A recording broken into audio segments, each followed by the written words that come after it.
Cairo, एक युवा लड़की जिसके वकील माता पिता विदेश में काम कर रहे हैं, टेनेसी के उनके घर में अकेली छोड़ दी गई है। वह अकेलापन से निपटने के लिए लेखन में आराम पाती है।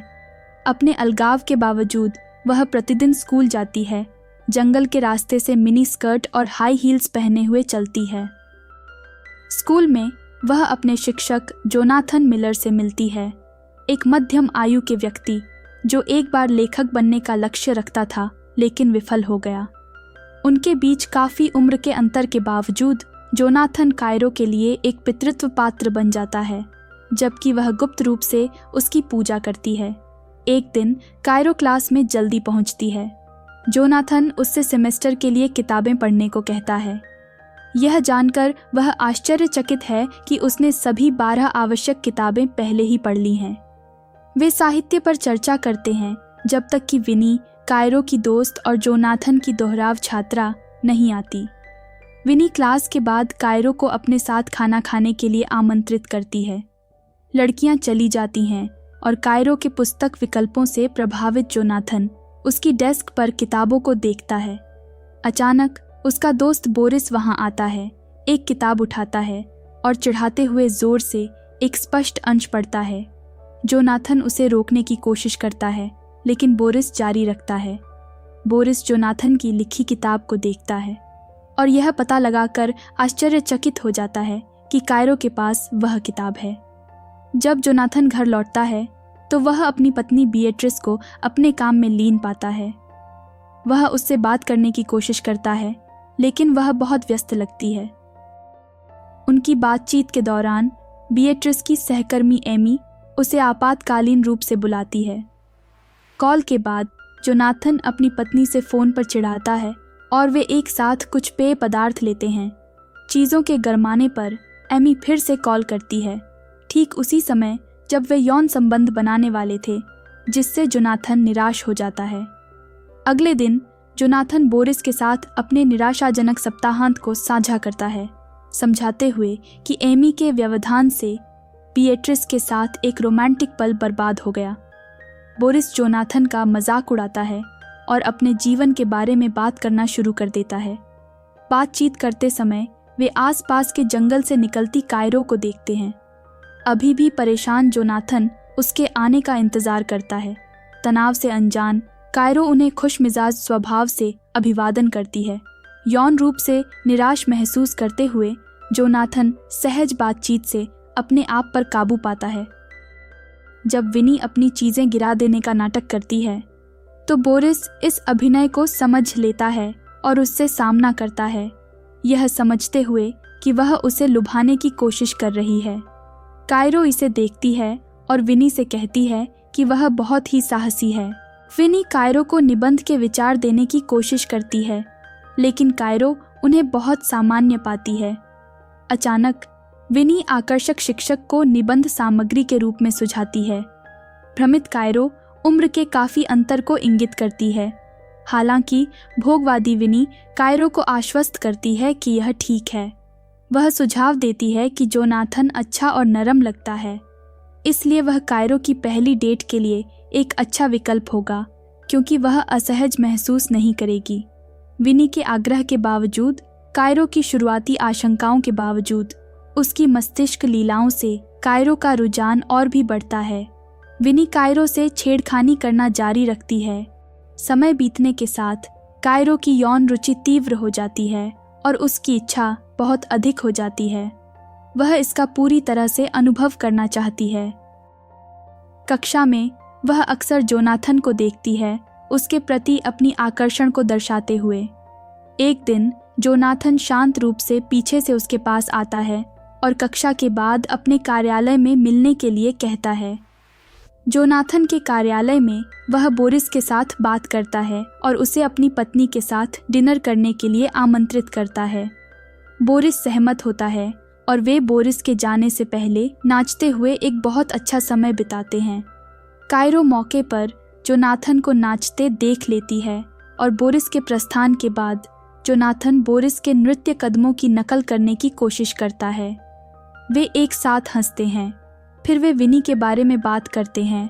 जोनाथन उनकी दोस्ती की सराहना करता है और कायरो की रहने की स्थिति के बारे में बात करना जारी रखता है। शिक्षक कायरो को हाल ही में एक लेखन कार्य में उसके उत्कृष्ट काम के लिए भी बधाई देता है, उससे कुछ पंक्तियां याद करने की उसकी क्षमता से प्रभावित होकर। कायरो की प्रतिभा को पहचानते हुए प्रोफेसर उसे अपने पसंदीदा लेखक के शैली में एक लघु कहानी लिखने के लिए कहता है, इस विश्वास के साथ कि अगर वह इस कार्य में उत्कृष्ट प्रदर्शन करती है तो वह पूरे सेमेस्टर में उत्तीर्ण हो जाएगी। कायरो इसे एक सही अवसर के रूप में देखती है और उत्साहपूर्वक इस चुनौती को स्वीकार करती है। अचानक कायरो अपने प्रोफेसर को चौंका देती है क्योंकि वह उन्हें बताती है कि उसने उनकी किताबें पढ़ी हैं।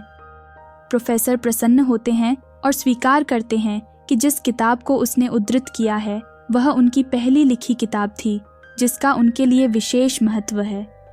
कायरो, जो मानती है कि वह बस अप्रेरित हैं, उन्हें फिर से वही स्पार्क ढूंढने और एक बार फिर लेखन शुरू करने के लिए चुनौती देती है।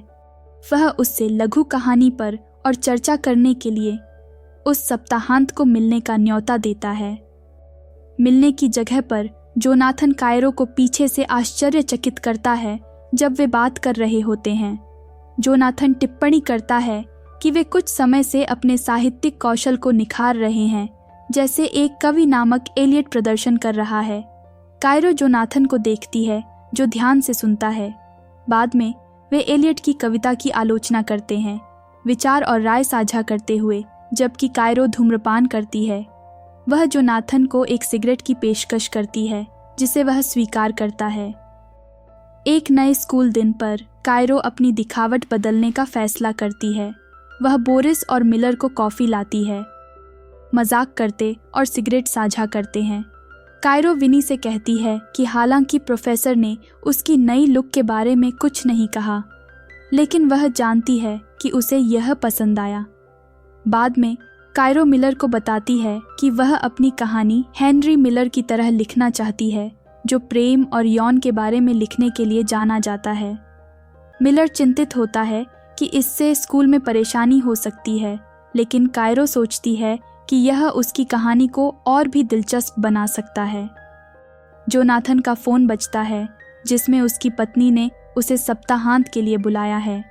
कायरो अपनी लघु कहानी पर चर्चा करने के लिए आती है, लेकिन जोनाथन अपनी पत्नी के बारे में सोचकर व्यस्त होने के कारण बिना ज़्यादा विचार किए ही उसके लेखन को मंजूरी दे देता है। जब वे अकेले होते हैं तो विनी कायरो से मजाक करती है और कहती है कि वह अपने प्रोफेसर को लुभाने की कोशिश कर रही है। वह कायरो के हरकतों की नकल उतारती है, जिससे कायरो को बहुत मज़ा आता है। जब कायरो अपना खोया हुआ फ़ोन ढूंढ रही होती है तो एमी की लगातार कॉल्स से जोनाथन की योजनाएं बार बार बाधित होती रहती हैं। जोनाथन के फ़ोन पर कायरो की आवाज़ सुनकर आश्चर्यचकित होता है और पता चलता है कि वह गलती से उसका फ़ोन उसकी पीठ में डाल गई थी जब वे बात कर रहे थे। जोनाथन की पत्नी उनके टले हुए सप्ताहांत भ्रमण के बारे में निराशा व्यक्त करती है। बारिश आने वाली थी, लेकिन जोनाथन कायरो का फ़ोन उसके घर वापस करने के लिए स्वेच्छा से आगे आता है और जल्दी से सहमत हो जाता है। वहां पहुंचने पर जोनाथन कायरो को बारिश में एक आकर्षक पोशाक पहने हुए बाहर घूमते देखता है। उनकी नज़रें मिलती हैं और कायरो झड़ते पानी में उसके पास आती है। भावुकता से भर जाने पर वे एक दूसरे को गले लगाते हैं और जोशीले चुंबन साझा करते हैं। उनके तीव्र पल के कुछ दिन बाद जोनाथन के विचार कायरो से भर जाते हैं। अचानक कायरो जोनाथन को उसकी मिड टर्म परीक्षा भेजती है, जिससे वह वास्तविकता में लौट आता है। अपने विचलित अवस्था से जागते हुए जोनाथन की पत्नी उससे कहती है कि वह उसे अकेला छोड़ दे, क्योंकि वह दूसरे मामलों में व्यस्त है। जोनाथन वहां से चला जाता है और उनके पास एक छोटे से घर में जाता है। वहां वह कायरो का पूरा काम प्रिंट करता है और तुरंत उसे पढ़ना शुरू कर देता है। कायरो की वयस्क विषयों वाली मनोरंजक कहानी में डूब जाने के बाद जोनाथन के उत्साह की चरम सीमा तक पहुंच जाती है, क्योंकि उसकी इच्छा और भी बढ़ जाती है जब वह कायरो को कहानी की घटनाओं में देखता है। अब और अधिक रोक न पाने पर जोनाथन जल्दी से अपना पैंट उतारता है और स्वयं को संतुष्ट करता है। अगले दिन कायरो एक आकर्षक पोशाक पहनकर क्लास में आती है, लेकिन जोनाथन का उसके प्रति रवैया काफ़ी बदल चुका है। वह उससे पहले जैसा गर्मजोशी से स्वागत नहीं करता। कुछ गलत होने का अनुभव करके कायरो जोनाथन से पूछती है कि क्या सब ठीक है। जोनाथन कायरो के लेखन के स्पष्ट विषय वस्तु से निराशा व्यक्त करता है। कायरो उसे समझाने की कोशिश करती है कि उसने स्पष्ट विषय वस्तु को अस्वीकार कर दिया है, लेकिन जोनाथन आशंका से मुक्त नहीं होता। वह उसकी व्याख्याएं सुनने से इनकार करता है और अंत में उसके लेखन और उनके रिश्ते को दोनों को ही अस्वीकार करने का फैसला करता है। कायरो जोनाथन पर बरस पड़ती है और उसके अपने लेखन को औसत और नीरस कहती है। जोनाथन अपने शिक्षक और छात्र के रूप में उनकी भूमिकाओं के प्रति अपने विश्वास पर अडिग रहता है। वह कहती है कि वह इसलिए ईर्ष्यालु है क्योंकि वह नहीं कर सकता जो उसने किया है। इस तनावपूर्ण पल के बाद कायरो क्लासरूम से बाहर निकल जाती है और अपनी कहानी एक स्कूल प्रशासक के मेलबॉक्स में छोड़ देती है। मिलर घर जाता है और अपनी पत्नी को अपना कठिन दिन बताता है। कायरो से उसकी भेंट और उसकी कहानी का विवरण देता है। उसकी पत्नी कायरो के लेखन से आकर्षित होती है, जिससे दंपति के बीच एक गर्मागर्म बहस शुरू हो जाती है, जिसमें अनजाने में बोरिस भी शामिल हो जाता है। इसी बीच मिलर से अस्वीकृत होने के बाद कायरो अपनी दोस्त विनी के साथ शराब पीकर आराम करने की कोशिश करती है। शाम बढ़ने और शराब का बहाव होने के साथ वे मजाक में बोरिस को चिढ़ाने के लिए लज्जित फोटो लेने का फैसला करती हैं। अपनी रात की मस्ती में मज़े लेती हैं। ठीक उसी समय जोनाथन को प्रिंसिपल के कार्यालय से एक कॉल आती है। बीएट्रिस उसे फ़ोन देती है और वह सुनता है कि वे उसे कायरो के साथ अनुचित संबंध रखने का आरोप लगा रहे हैं। जोनाथन इस आरोप से इनकार करता है और बीएट्रिस को आश्वस्त करता है कि यह सच नहीं है।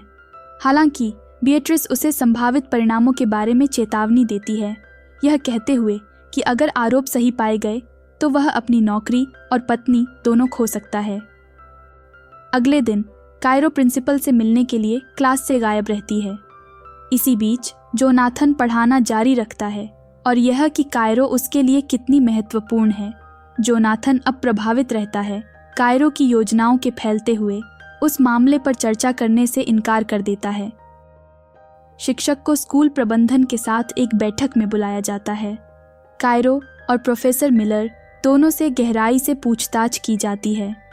वे कक्षाओं के दौरान अपने संवादों और स्कूल के बाहर किसी भी घनिष्ठ मुठभेड़ के बारे में सवालों के जवाब देते हैं। कायरो के जवाब मजबूती से संकेत देते हैं कि उनके बीच कुछ लिंक था। निदेशक जोनाथन को निलंबित करने का फैसला करता है।